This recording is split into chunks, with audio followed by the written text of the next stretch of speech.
Mandaveli bus ஸ்டாண்டை சேர்ந்த பிச்சைக்காரர்களின் தலைவர் இப்போது தலைவருக்கு பொன்னாடை போர்த்துவார்.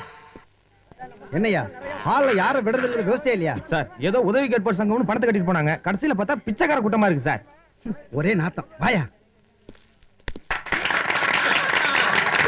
என்னை தலைவர் பதவியிலே அமர வைத்து சந்தோஷத்திலே மூழ்க வைத்து வேறு யாருக்குமே கிடைக்காத பாக்கியத்தை எனக்கு ஏற்படுத்திக் கொடுத்த உங்களுக்கு நான் எப்படி நன்றி சொல்வதென்றே தெரியவில்லை. அதனால தாண்டா உன்னை தலைவனாக்கி இருக்கானுங்க.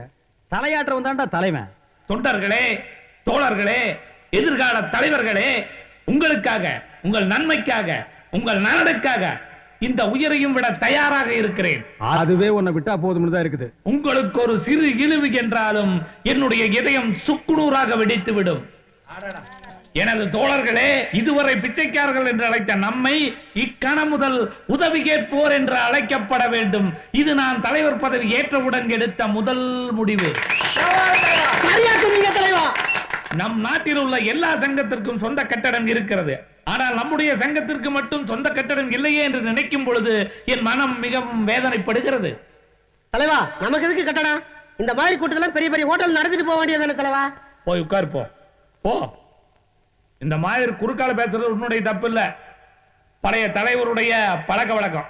கட்டடம் உங்களுக்காடா கேக்குறான், அவனுக்கு கேட்டுக்கிறான்டா. இந்த பாருங்க, உங்களுக்குன்னு ஒதுக்கப்பட்ட நேரத்தில் நீங்க பேசலாம். இடையில பேசுனீங்க சபையை விட்டு தள்ளி வச்சிருவோம். இன்னும் கொஞ்ச நேரத்துல அந்த மைக்கு என் கைக்கு வரலன்னா நான் இருக்க மாட்டேன், நீங்களும் இருக்க மாட்டீங்க. அந்த ஆள் பேச சொல்லுங்க. வாங்க. போ.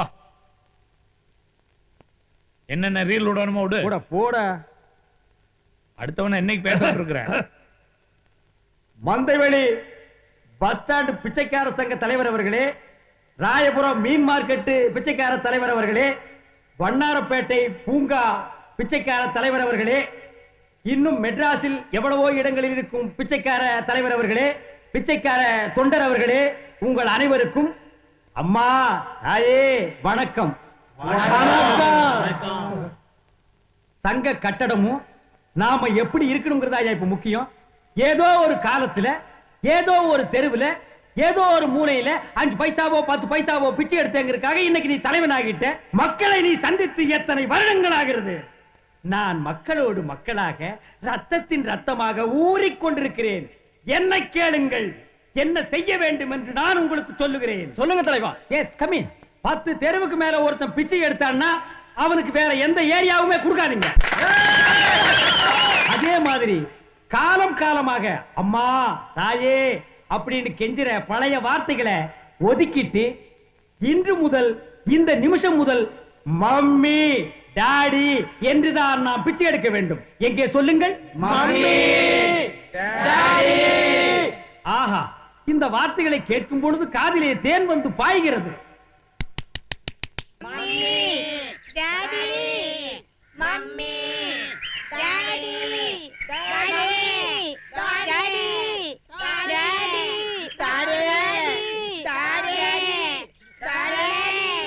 டாடி யோ என்னையா இது?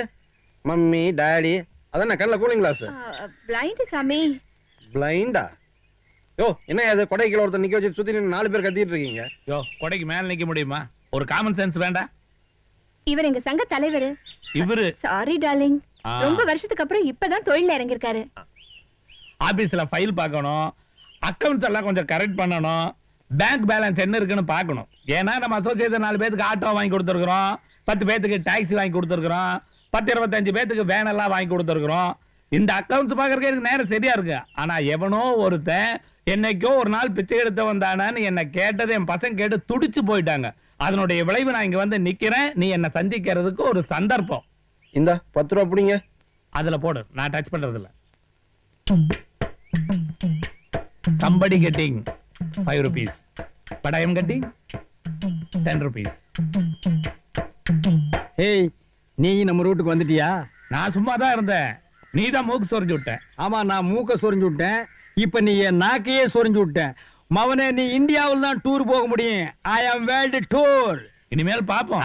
மீட்டர். மம்மியும் நீயே டாடியும் நீயே, அன்புடனே ஆதரிக்கும் காடும் நீயே. Mummy daddy, white rice Vellachami வந்திருக்க, ஏதாவது போடுங்க. ஒண்ணுமில்ல போயா. அப்படி எல்லாம் சொல்லக்கூடாது, ஏதாவது போடுங்க. ஒண்ணுமில்ல போடா. ஆஹா, இனிமே உனக்கு மரியாதை இல்லடா.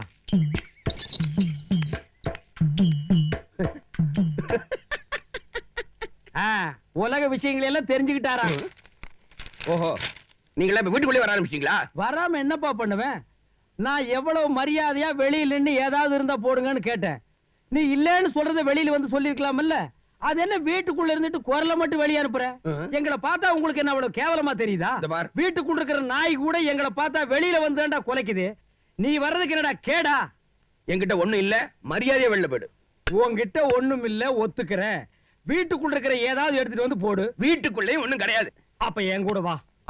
ஐயோ, உன்கிட்டயும் ஒண்ணு இல்ல, வீட்லயும் ஒண்ணு இல்ல, வெறும் வீட்டுல உட்கார்ந்துட்டு என்னடா பண்ண போற? என் கூட வா. 5 தெருவுல பிச்சை எடுத்து கொடுக்கறேன். அதை எடுத்துட்டு வந்து வீட்டுல வச்சுக்கிட்டு என்ன மாதிரி வர்றவங்களுக்கு இல்லன்னு சொல்லாம போடு. இருக்கு. அப்ப கொடு. இந்த 5 ரூபா. இத நான் வெளியில நின்னு கேட்கும் போதே கொடுத்திருந்தா வாங்கியிருப்பேன். இந்த 10 ரூபா ஜமாய். இத நான் வீட்டுக்குள்ள வந்த உடனே நீ கொடுத்திருந்தா வாங்கியிருப்பேன். இந்த 50 ரூபா. இதையும் நான் வாங்கலன்னா உனக்கு தான் கேவலம். அப்பா, பரம்பரமான தப்பிச்சுது. Mummy daddy help me, mummy daddy help me. ஓஹோ, நீங்களா இங்கிலீஷ்ல வேற பிச்சை எடுக்க ஆரம்பிச்சிட்டீங்களா?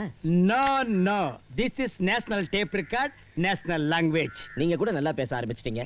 நீங்க கூடனா இந்த நாட்டுல இவங்க தான் பேசணும், இவங்க பேசக்கூடாதுன்னு சட்டம் இருக்கா? இது என்ன டேப் ரெக்கார்டை வச்சு பிச்சை எடுக்கிறேன்? வர வர அந்த வீட்டுக்காரனு கிட்ட கத்தி கத்தி உயிர் போகுதியா. சில பேமானிங்க 10,000 கேள்வி கேட்டுவிட்டு ஒண்ணு இல்லைன்னு சொல்லி அனுப்பிடுறானுங்க. இந்த மாதிரி கேவலமான குரல்ல காலையில ஏன் கேட்பானு அந்த டேப் ரெக்கார்டு. அது மட்டும் இல்ல, சோத்த போடுறானுங்க, தண்ணி குடுக்குறானுங்க, very bad water, outside pollution, inside infection, over shouting, throat paining. அப்ப சாப்பாடு போட்டு தண்ணி கொடுத்தா வேண்டாம்பீங்க. நீங்க ஒன்லி ரைஸ் மட்டும் போடுங்க சார். ஆல்ரெடி நான் பிஸ்லரி வாட்டர் வச்சிருக்கிறேன். Family doctor advice only mineral water தான் சாப்பிட சொல்லி. ஊருக்குள்ள மஞ்சக்காமால, பேதி, வாந்தி இவங்க எல்லாம் ஓவரா நடமாடுறாங்களா?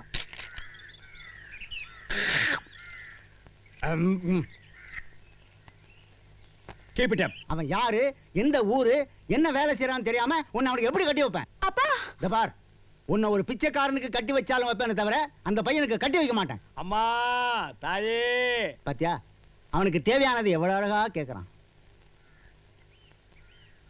ஆ? என்னப்பா வேணும் உனக்கு? ஏதாவது பொண்ணு இருந்தா போடுங்கய்யா. உங்க பொண்ணு எனக்கு கட்டி வைங்கய்யா. ஏன்யா, சோறு போய் காசு போய் பொண்ணு கேக்குதா உனக்கு? என்ன திமிரு இருந்தா என்கிட்ட பொண்ணு கேப்ப நீ? உனக்கு என்ன தெனாவிட்டு இருந்தா ஒரு பிச்சைக்காரனுக்கு உன் பொண்ணை கட்டி வைக்கிறேன்னு சொல்லுவேன்.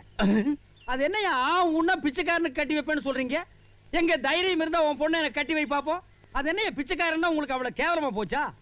ஊரு பேர் தெரியாத ஒரு பிச்சைக்காரனுக்கு உன் பொண்ணை கட்டி வைக்கிறதை விட தினமும் இதே தெருவில் பிச்சை எடுக்கிற எனக்கு கட்டி வைக்கிறதுல என்ன தப்பு?